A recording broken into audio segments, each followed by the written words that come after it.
Good evening, everyone, and welcome to another exciting Center for Inquiry webinar. My name is Penny Coogan. I'm the Education Coordinator, and we are excited to have the CFI's Education Director, who co-wrote a book about teaching climate change.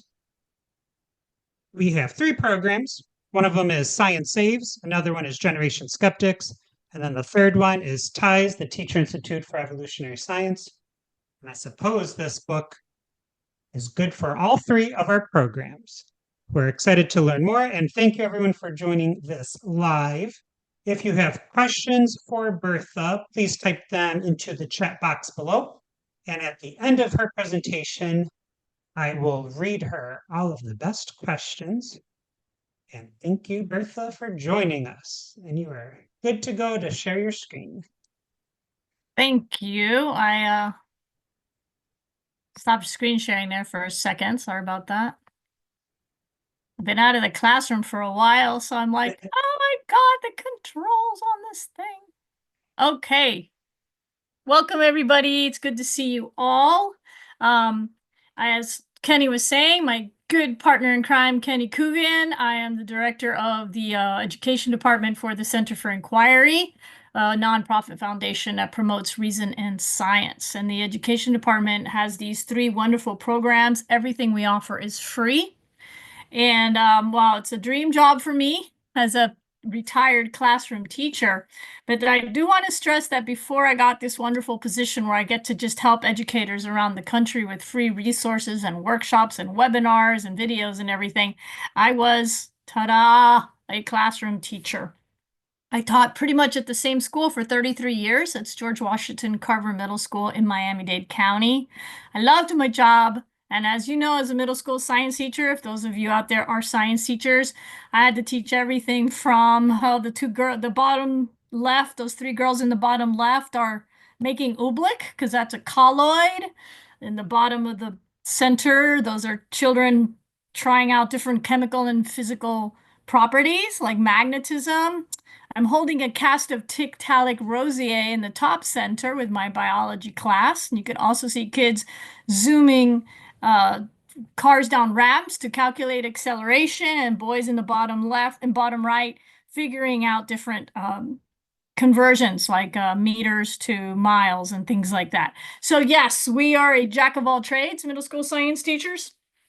We do a lot of different types of science, and yes, it's middle school. So we also get a lot of silliness, and I do miss that. I do miss that age group. They keep you young. There's no question about that. But the thing I was most passionate about was education was environmental education. And I did, throughout my career, those 35 years, I did a lot of environmental education at the school. For example, we planted trees all around the campus. I walk through that campus now and I can count, I think 20, no, not 20, I'm exaggerating, maybe 10 of the huge trees that we have there now were planted by my class. I was in charge of science fair for every student in 8th grade had to do science fair. So I was in charge of helping them with my students with their science fair projects. And I always guided them towards environmental education. Here's a student testing soil samples around the school, or testing ladybugs and aphids, and if there's different projects there. Also, every class I had, 6th, 7th, or 8th, honors, non-honors, didn't matter. Every student did a report on alternative energies. I made them do it in first person so they couldn't plagiarize. Hi, I'm solar energy. I come from the sun. And they had to calculate the amount of solar energy in our country. They had to compare to different countries. They had to compare the kilowatt per hour price of solar versus wind versus fossil fuels. They had to discuss what is the problem with fossil fuels. And I also made them look up stuff like studies or articles that say climate change is not happening. And I taught them how to follow the money. I taught them how to look up Heartland Institute and Cato Institute, etc. every student in my class and subsequently every student in sixth grade, thanks to the wonderful science teachers that I worked with, also had every student in the room track their FPL, their Florida Power and Light electricity bills over the years. Some students had Florida Power and Light come out to their house for a free energy audit and saw decreases in their energy bills, and their parents were thrilled about that. And then every student in sixth grade, and this is a tradition that has continued thanks to some of my friends still there. I'm going to play you a little bit of this video that students had to create in sixth grade. I won't torture you with the whole thing, but it is kind of cute. Wonderful day at the beach. I'm a fishy. Ow, what's happening? Hello, guys. That's my movie to tell you about climate change. Huh, I'm just kidding. Climate change is not funny. And while it is real, it will not happen that fast. First, what is it? It is the heat. So every student had to do that. And then a few years ago, about 2008, I tried to get it out of my classroom. I wanted it to be a school-wide project. This is the language arts teacher. They worked with literature that had to do with climate change. In art, they did trash monsters out of recycled materials. Here's a German teacher in a video that I created describing how her German students pen palled with students in Germany and compared the energy policies of the two different countries and some of the habits of the people in these two different countries. The computer specialist got involved and put in some power savers. You can see that all the sixth grade teachers there on the right, they did solar heaters, solar ovens, and they tested the solar ovens in their classes. The PTSA donated $40,000 in plants to beautify the campus. We added rain barrels. One of my fellow science teachers did a water bottle drive to keep the kids from bringing plastic in. And we were featured in a video by Lynn Cherry. It's called Dreaming in Green, because on that particular year that we did this, we saved $52,000 in energy, in our energy bill over the course of the year from September to August of the following year. This is also coming from the video. We had a private company donate to paint the roof of our school white, and that showed a 5% drop in our energy costs. We know this because, oops, sorry, go back a second. The school district allowed us to see our energy bills and track our energy bills. And this is an example of a granometer that was used to track our energy bills through a program called Dreaming Green. We took it beyond the school. These are my students meeting with the airport officials of the Miami International Airport and showed them how they can bring their costs down. We also met with the Miami-Dade County School Board. It was an exhausting year. We did a lot that year. Here's the movie, and as you can see there in the top right, that's what the district would send us, and we can track our energy savings. These are the 4 young ladies that were most involved with the project. They all went on to Ivy League schools and wonderful careers. I keep in touch with them. And it was really, really true learning. It was probably the highlight of my career. As a result, I got some press. So the New York Times, NPR, and a few other media outlets reached out to me. And the main thing was, well, how do you teach climate change in a state without climate standards? The truth is that's what most of us do. Only one state, and that is the state of New Jersey, has climate standards in their state science curriculum. And I believe New Jersey has it beyond their science curriculum.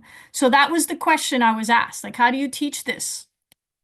And that kind of grabbed the attention of an editor, a wonderful editor at Corwin Press named Debbie Harden. And Debbie reached out to me, and she also reached out to these 2 wonderful co-authors of mine. That's Lauren Madden in the top left and Kimmy Waite, the bottom right. And we got together and we wrote a book.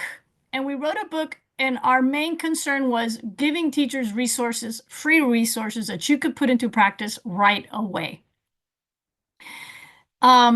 This is kind of a cool, you can see if you can find me there in that little cartoon. That is the cover of Skeptical Inquirer magazine, where we share part of the book and trying to explain to other people what it's like to teach climate change in our country. It's not an easy thing to teach. This is some data for you to explain what I mean. 60% of teachers felt unprepared to integrate climate science into their core classes. And this is an astounding statistic to me. Most teachers, and it's 2019, I don't know if this has improved at all. The National Center for Science Education is such a wonderful organization, and they keep track of these kinds of things. Only 1 to 2 hours per year to dedicate to climate education. It's tough to swallow that pill. It's a bitter pill to swallow. And that's what we wanted to address. We wanted to help teachers teach this topic. Only one state, as I mentioned, includes climate change in their standards. Let's look at some data. This data, again, is coming from the National Center for Science Education, so you understand the breadth of the problem that we were taking on when we were writing this book. Check out these numbers. I'm going to move.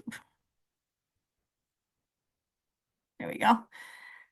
No formal education or instruction on climate change in college. As far as 57% said no.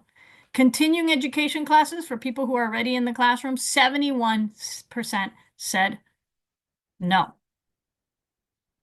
Have a look at these numbers, the reasons why you do not teach. So these are the 55% of teachers who said we don't teach climate change. These are the reasons. And I've added red arrows to the ones that I thought we could address in the book. If their school doesn't allow it, it's kind of hard to address teachers. And teachers who dismiss it by simply saying students have already learned about it or it's not related to the subject I teach is a little difficult to address. But we addressed those in the middle. But I think we can talk about resources, we could talk about content, we could talk about age group, and quite frankly, we can also talk about the fact that it is indeed related to the subject that you teach. This is a pretty astounding also statistic. It shows you the teachers who cover climate change, what they think about these different opinions versus teachers who don't teach climate change.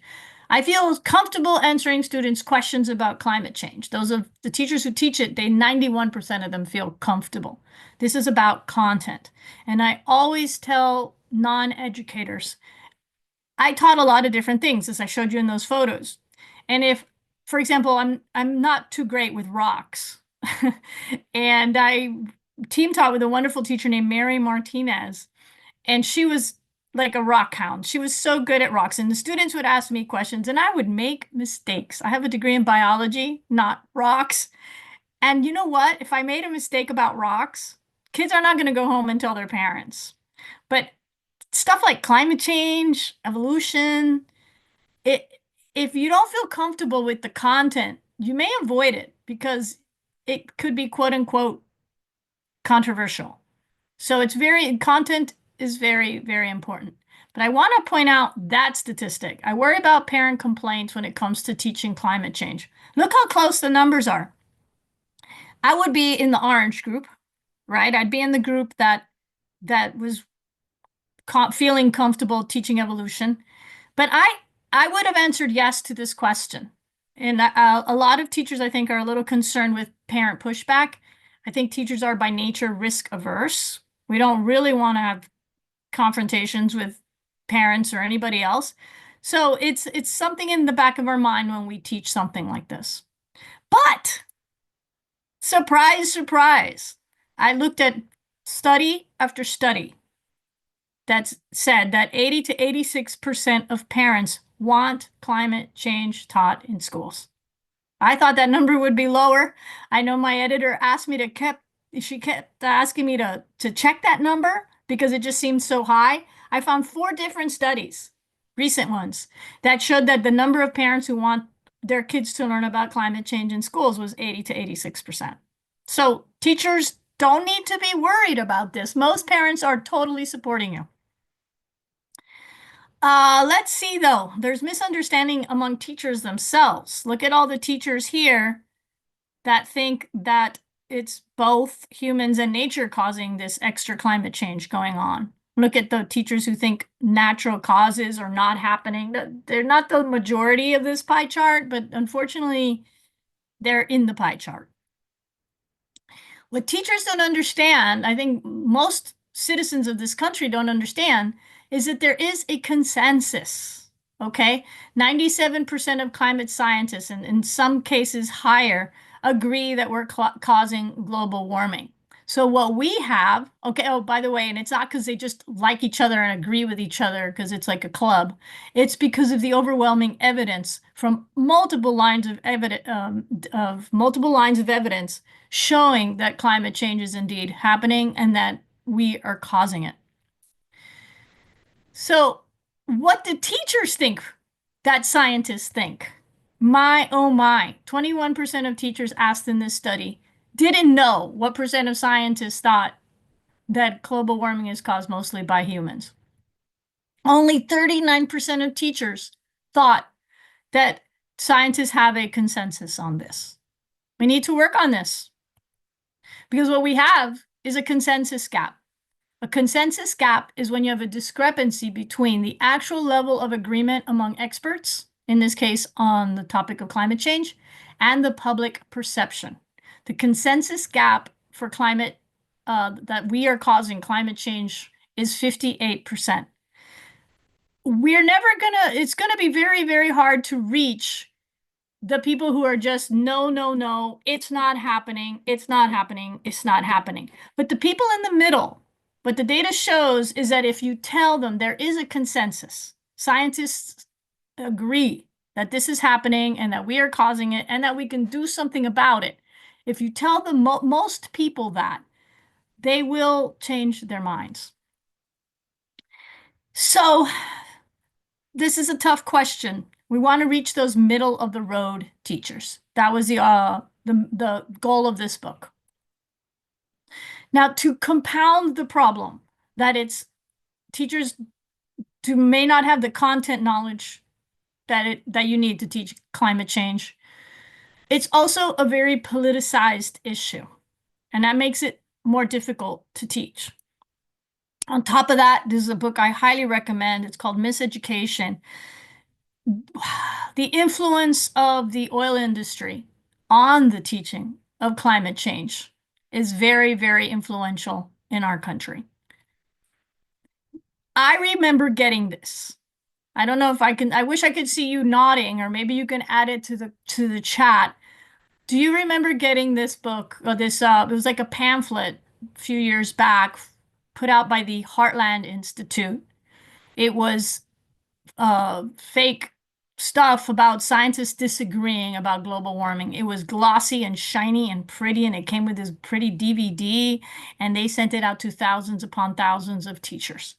So on top of the fact that our content knowledge might be a little iffy, and that we are concerned with parents asking questions or wanting to know why we're teaching this, and it's a highly politicized issue, so we're concerned about that. On top of that, we're getting this misinformation in our mailboxes.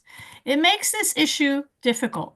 So we're addressing a lot of things in this book. We're addressing the possible lack of training, the complexity of the issue, the fact that it's a controversial topic. And one thing that I haven't even talked about, that if you're in the classroom, you completely understand, and that's our time constraints. We have a lot of stuff to cover. So the book began with 2 chapters that had to do with just content. We didn't want to give a book on climate science because there's plenty of those books out there. But so we wanted to frame it in a way to just kind of give some history on the topic and to debunk, give you content based on the most common misconceptions that you're going to hear in your classroom. And to be honest, some of those misconceptions, if I had $1 for every time I heard my own students ask me those come to me with those misconceptions, I would be living in St. Bart's right now. And then there's another component, which I haven't even addressed, and that's student anxiety. This is a scary issue for a lot of students. Once they start learning about it, it can cause anxiety. And that's the last thing that teachers want to do. We want to create a friendly environment in our classrooms. We don't want kids losing sleep over this. So the wonderful Kimmy Wei, one of my co-authors, wrote a section on how I avoid anxiety and encourage healthy engagement in my students. And it's all about promoting agency in your students. You can't go from knowledge to anxiety. You have to go from knowledge to agency. And so there's a good part of the book dedicated to all the different ways that you can promote that agency in your classroom. So time constraints. We all know that day-to-day lesson planning is in most cases is set by the school district. And there's so much focus on assessment right now. It's very hard for teachers to dive deep into topics using skeptical thinking techniques and talking about climate change at all if it's not in your standards. Let me just give you an example for the non-educators in here. This is my own school district. I want to show you what has to be taught in this time period where you see the red arrow. Okay? All of that has to be taught in that 10-day period. But it's not just that has to be taught in the 10-day period. They're going to say, hey, do this for 2 days, do this for 2 days, do this for 2 days, and then you are using our state assessment or our district assessment at the end of that period. Doesn't leave much room for you to infuse climate education into the classroom. So we thought, how do we do this? And well, one of the ways is how do you connect climate change the topic of climate change to your national teaching standards or to your state standards? What can we learn from New Jersey? And we asked teachers to send us questions. And this was a very common repeat question. How do I incorporate this into my lessons when it's not a standard? So let's talk about where that can go. If you're a science teacher, you can address this under data literacy or the nature of science. We have a whole chapter on that. You can address this under the law of conservation of energy and energy transfers. And you can address it under how do humans interact with the environment. This is the Florida, amazing, actually, really good site where Florida puts all their standards. For example, in terms of Florida, you can teach it here. Recognize ways plants and animals, including humans, can impact the environment. Or you can teach it here, how energy is transformed from one form to another and into work. Here is this is the first one, recognize ways plants and animals, including humans, can impact the environment. You can add it right there. One of the things I did with my students is I made them find, and by the way, this is another way to reduce anxiety, find a climate success story. Here's a beach in India. It was covered in garbage. And people all got together and cleaned that beach. And I make the students show me pictures, before and after pictures, and I make them Photoshop themselves into the project. So the kid with the Swedish basketball shirt clearly doesn't look like he belongs in India cleaning a beach, but he put himself into the photo and kind of gives them I know it's fake agency, but it gets them thinking about what they want to do as they get older and to be active on this topic. This was my favorite place to put it.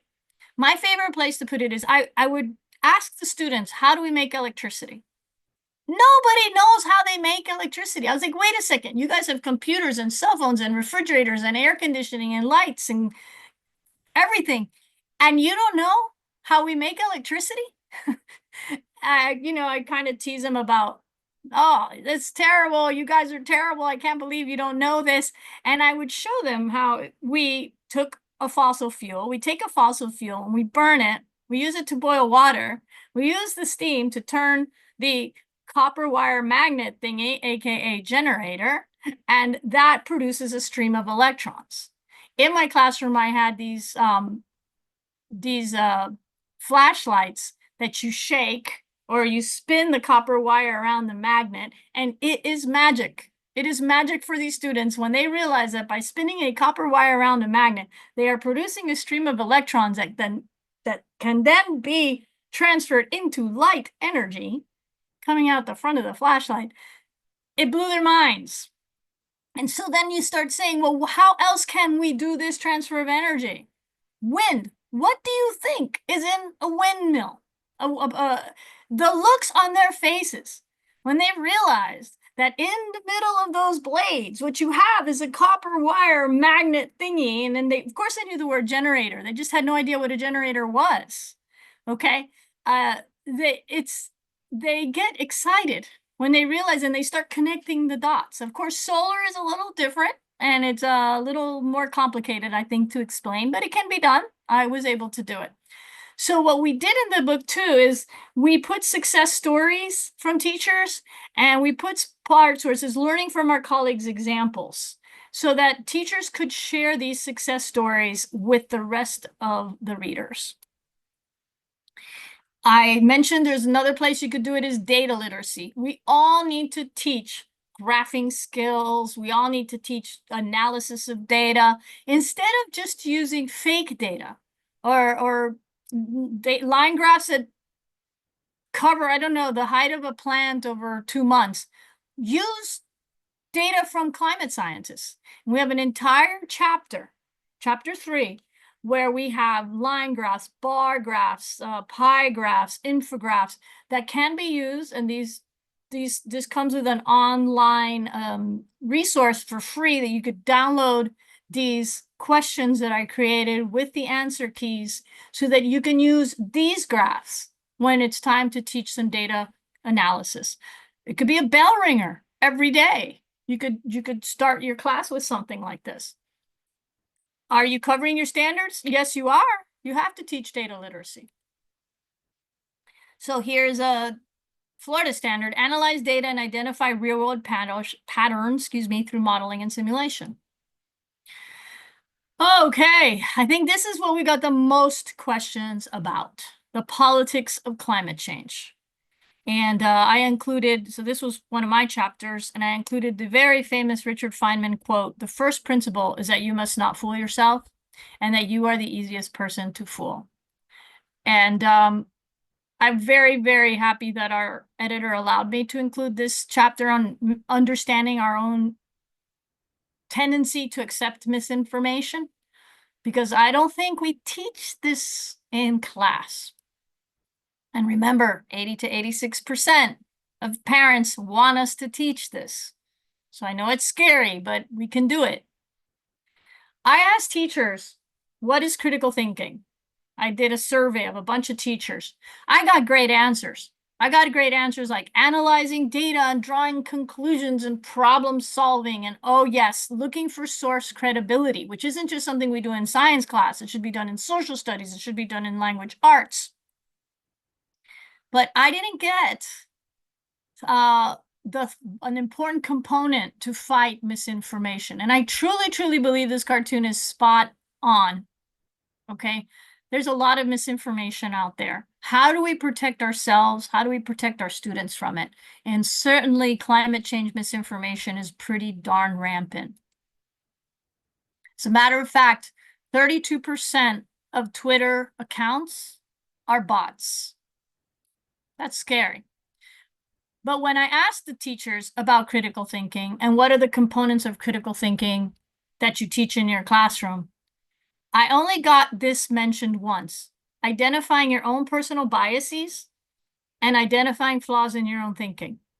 I got check the source, check the claim, follow the money. Who's giving money to the Heartland Institute, for example? And that's fantastic. But what about your personal tendencies to accept misinformation? So what are we missing? Let's talk about something called epistemic vigilance. Teachers are pretty good at teaching students to evaluate the source. And I think we're also pretty good at teaching students to evaluate the claim. You know what we're not so good at? Evaluating me and you, evaluating the receiver of the information. I hope these two people are on this webinar. These are my dear friends, Ellie Valdez with the pink hair and Anna Driggs with the purple hair. These are two of the most extraordinary teachers you're ever going to meet. As a matter of fact, I think that the benchmark for a good teacher is if you ask somebody, do you want your child in their classroom?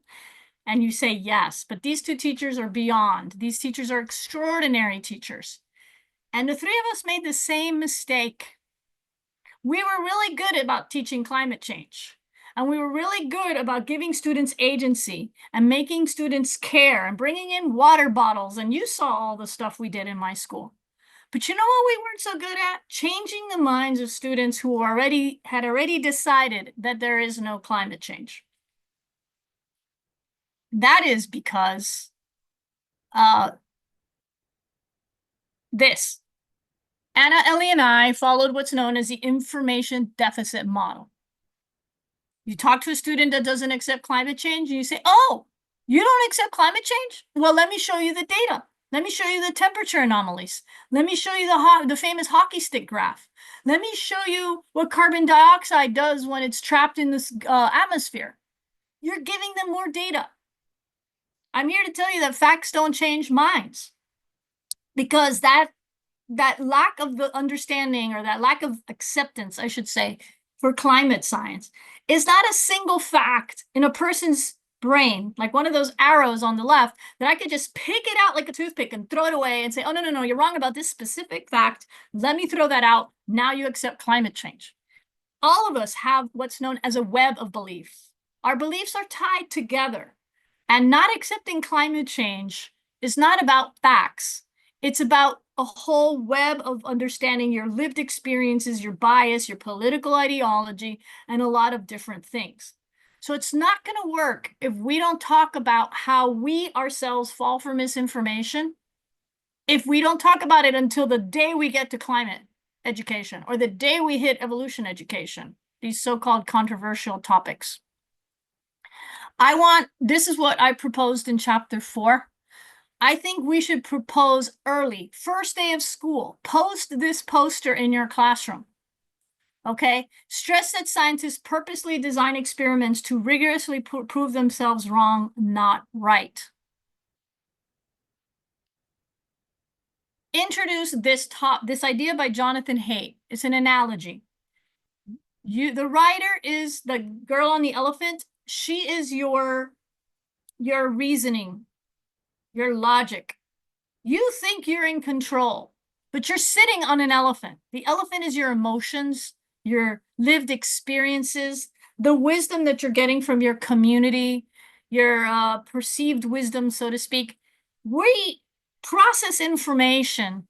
We think we're like processing it with our analytical brains, but we're actually processing it more through our emotional brain, our elephant. And if that elephant wants to move in a given direction, there's really not much you can do about it. Let me ask you this. I have a friend named Melanie Tresick King, and Melanie spoke to a very large group of people, very progressive. All of them accepted evolution. And then she gave them a quiz on evolution. It was a pretty tough quiz. I looked at it. It's like AP biology level quiz on evolution. They all got every question wrong. And her question is, well, why do you accept evolution? You don't understand the first thing about it. They all accepted evolution because their tribe accepted evolution. By tribe, I mean their community, the people around them. It was expected they accept evolution, but they didn't know very much about it. So we need to start thinking in that terms, like, why do I believe what I believe? And of course, it's a good thing to accept evolution and accept climate change. But why do I believe? Why do I accept climate change? Get the kids thinking about how their own brains work. Ask yourself, do I want to believe this new fact, or do I not want to believe this new fact? Why? Do I want to believe that drinking salt water before bed is going to help me sleep better? Well, probably, yeah, I want to believe that because I want to sleep better. But it may involve your emotions or your motivations for believing what you believe. And I stress over and over and over again that we all fall for this. And that is why the scientific method is not just a way to torture elementary school students who have to do a science fair project. The scientific method is our best way to put guardrails in place to protect us from our own biases with multiple samples, and large sample sizes and control groups and the gold standard of any important study, the double-blind protocol. It's okay to be wrong. Model that as often as you can in your classrooms, not when you hit the climate stuff. All the time. Stress the importance of intellectual humility. Again, you can ask something like, what's the capital of Australia? Most kids are going to say Sydney, and they're going to get it wrong. And then you tell them, well, guess what? It's not Sydney. What is it? Is it Canberra? I think it's Canberra. You say, how do you feel about the fact that you were wrong? It's not that big a deal. Now, the more your identity is tied to that belief, it's harder to accept that you're wrong. But you can practice being wrong and show that in any way, it's an opportunity to learn something new. That's what I would say in my class. Oh, wow, this is great. I can learn something new here today. Teach the difference between reasoning and rationalizing. Reasoning is following the evidence to a logical conclusion. But a lot of us, or I'd say all of us, we like to rationalize. If you go to Google to find an answer, to quote, do your own research, 9 times out of 10, you're going to find what it is that you wanted to find. That's called motivated reasoning. Be aware of your own biases and perceptions as you learn new material. And you know what? Again, that scientific method, it works. Okay, this t-shirt is for sale, by the way. I found it on the Science Center for Inquiry page. Educators should stress that the process of science, it's been proven time and time again to be the best possible way of arriving at valid understanding. Introduce the evil twins, science denial and pseudoscience. Science denial, no matter what evidence I show you, you're going to deny it. Pseudoscience, any little bit of evidence. Oh, well, I got better. I took that placebo and I got better.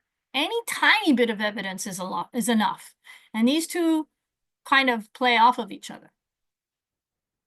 So what I'm saying about these slides is it is so important to integrate climate science throughout the standards. It's important to perhaps start with data literacy, or when you do energy, or you do environmental science. But every day you can find a moment to model the suggestions 1 through 7 that I'm including in chapter 4. You can find a way to show why is it that people accept or not accept climate science. And finally, I know you guys are teachers. I know most of you are. But I get a little like, oh my gosh, why is it everything always on the teachers? When anything, I've lost count the number of times in my career that I was given new curriculum, whether it be stranger danger or say no to drugs or bicycle helmet safety. It's always on us. Healthy foods, it's always on us. So I'm here to say, hey, what about the non-teachers? What can they do to help? Well, you can help us by writing to our school district officials. And when a parent says, what can I do to help? You can say, write and say teachers should get training in climate science. Offer your time. Ask if there's an environmental chair in your school or sustainability practices. You can point them towards New Jersey, in which we have a whole chapter on that in the book. And what did New Jersey do to incorporate climate change education in their schools? So go to your standards committee and look at, New Jersey put it in everything, which is really quite amazing. Maybe look for guest speakers if you don't feel comfortable with the topic, or you yourself are comfortable with the topic. Reach out to your teachers and see if you can come in. Take it out of the classroom. There's a wonderful way. One of the best chapters, I think, is chapter 6. Kimmy showed all the ways that you can engage students, taking it out of the classroom using civic engagement, talking about careers, talking about success stories. We're not choosing between saving the planet and the economy. We can do both. Just like the light bulb revolutionized the American economy, just like the automobile revolutionized the American economy, clean energy can do that. Imagine if the candle makers stopped the light bulb. Imagine if the horse breeders and the blacksmiths shoeing the horses, stopped the car. Would have stopped all of our steel production and rubber and glass and all of the mid-century innovations that made America so strong economically. So push the fact that there's tremendous economic growth potential here. Look beyond your classroom. If it's hard for you, but you have students that are interested, how about citizen science projects, also known as community science projects? All you do is go online and punch in community science or citizen science. You're going to find many scientists around the country and the world that are looking for student input in their projects. I want to leave you with a wonderful success story. This is Mast Academy. It's on Key Biscayne, Florida. That's the city of Miami downtown behind it there. And what happened in this city, in this school, very similar to what happened to Carver, but the parents were in charge and the parents did amazing things. It's hard sometimes for teachers. We're in the classroom and we have so much to do. They introduced a resolution that called on Miami-Dade County Public Schools to commit to clean energy, 100% clean energy by 2030. We're talking the 4th largest school district in the country. So this was a big win. And also in August 2023, the school system received 20 electric buses, and it's the first of 125 electric buses that they'll have on the road by next year. That might be on hold right now because of all the changes at the federal level, but hopefully it'll happen. So I hope I gave you a taste. I mean, I just tiptoed through the book, told you a few things about how we're addressing content, data literacy, misinformation, and dealing with the politics of climate change, how to give students agency and deal with anxiety, and how to incorporate it in your standards by learning from the New Jersey example, and also by figuring out it's not hard to put it in your standards, even if it's not in your state standards or national standards. So hopefully this book will be useful to you. I just wanted to finish off real quick with these are the 3 programs that I'm running right now. Look them up. There's free resources in all three of them. We're talking lesson plans, we're talking investigations, videos, lessons for every subject, actually. So have a look at that. And I will put my email in the chat in case somebody is interested in contacting me. It's all free. Bertha, for an excellent presentation as always, and your positivity and enthusiasm for the subject. You had several. This is the subject I feel most passionate about, no question. I don't know if you noticed, but you had several clappy emojis throughout the presentation. Oh, really? No, I wasn't. Glad. Yay. I didn't even know that was an option. So if anyone has any questions, feel free to type them into the chat box. Bertha, you have a couple of questions. When you were talking about the field trips and your hands-on learning, like your tree planting examples or your beach cleanups, and then at the end you mentioned the word or the phrase citizen science projects, do you have recommendations on how to get your administration to buy in on those projects and allow you to take students away from their other core classes during the day? And I worked at a magnet school for the arts, and it was very easy to have the ballet students miss all of their core curriculum, or the orchestra kids to miss 3 days of all their core curriculum. But what about science? At least in my district, school field trips are not easy, and they're getting harder. So when I did citizen science projects, it was things I assigned outside of the school day or stuff we did during my class during the school day.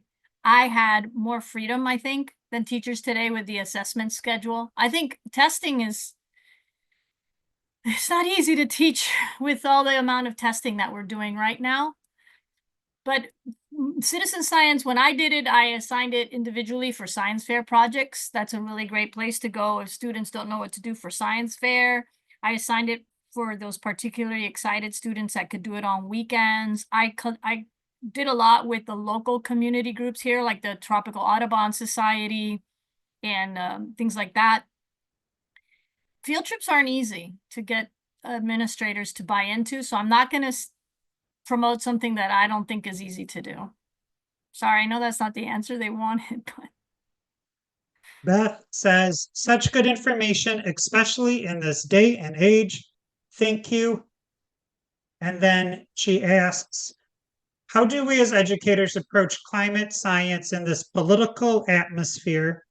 What obstacles have you encountered and how have you overcome them? You kind of teased it at the end about maybe that district might not be getting those electric yeah. buses. So I think the most important thing is that you don't start on when you teach, if you have the opportunity to teach climate change through the standards that I showed you, for example, if they're not in your state, don't start on that day teaching that science works because of it's where the evidence takes us.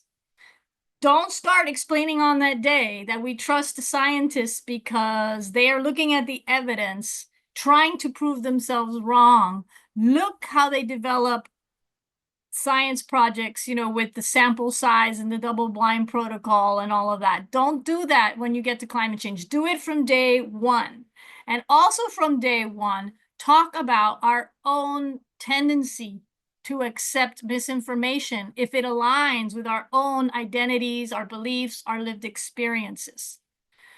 If you start that from day one, when you get to the climate stuff, they're going to understand, well, oh, we accept this because there's a scientific consensus and we understand how scientific consensus work.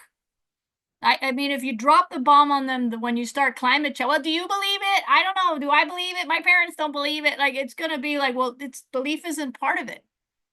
So that's my recommendation, is to talk about science denial, pseudoscience, scientific method, and our own biases, identities, and perceptions from day one. Even if it's just dropping a line every once in a while, like, oh, scientists try to prove themselves right. I mean, wrong. They don't try to prove themselves right. Let's design this experiment to try to disprove our hypothesis. Say those things over and over so that when you get to the climate stuff, you go, see, the scientists were using the process that we've been using all year.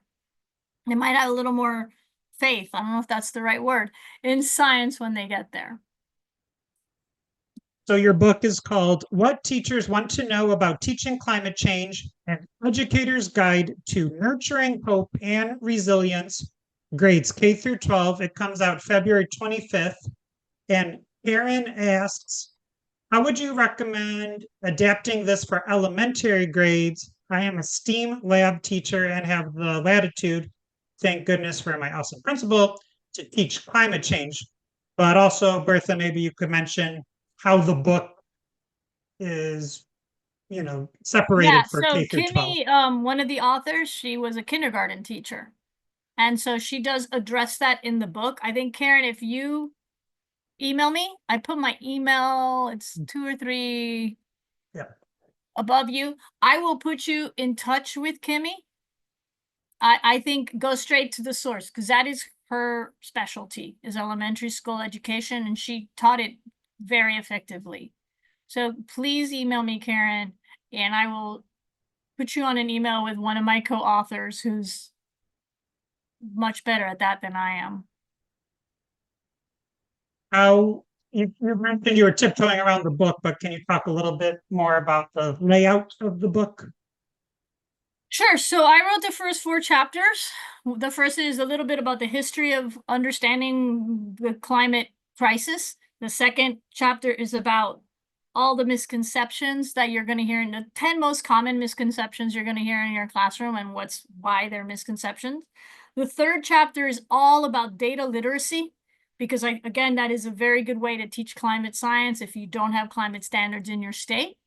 If you start with a bell ringer every day, start with one of those data tables or graphs or whatever.